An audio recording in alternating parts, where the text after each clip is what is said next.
Hi friends, ఎలా ఉన్నారు? బాగున్నారా? మా నాన్న చేపలు తీసుకొని వచ్చారు. ఇవి జిలేబీలంట.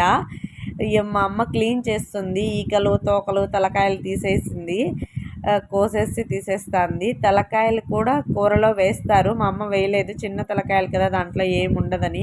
కొరమేన్లు వీటికైతే పెద్ద తలకాయలు కదా, అవి వేస్తుంది. పొట్టులో కూడా చిన్న చిన్న గుడ్లు ఉండేవి, అవి కూడా తీసేసింది. గుడ్లు కూడా కూర చేస్తారు, ఇక్కడ చెయ్యలేదు. గుడ్డు ఫ్రై లాగా చేస్తారు.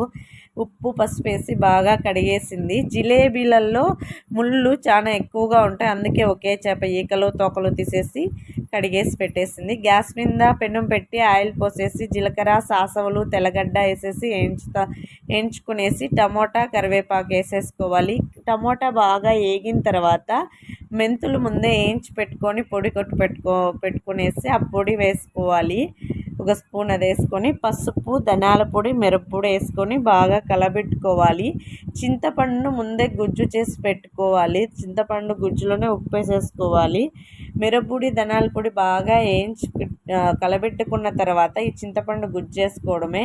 మా సైడ్ కొంతమంది శనగింజలు వేసి కూడా చేపల కూర చేస్తారు. అది నెక్స్ట్ డేకి బాగుంటుందో బాగుంటుందో తెలీదు, కానీ చింతపండు వేసిన చేపల పులుసు చేసిన రోజు కంటే నెక్స్ట్ డేకి సూపర్గా ఉంటుంది. చింతపండు గుజ్జు దాంట్లో వేసేసుకున్న తర్వాత ఈ చేపల ముక్కలు దాంట్లో వేసేసుకోవడమే. నెక్స్ట్ డేకి వేడి వేడి అన్నంలోకి చేపల కూర వేసుకొని తింటే చాలా బాగుంటుంది ఫ్రెండ్స్.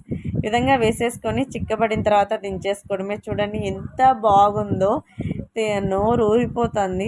చాలా బాగుంది. నెక్స్ట్ డేకే చాలా బాగుంటుంది ఫ్రెండ్స్ చేపల పులుసు. బాయ్ ఫ్రెండ్స్, సబ్స్క్రైబ్ చేసుకోండి.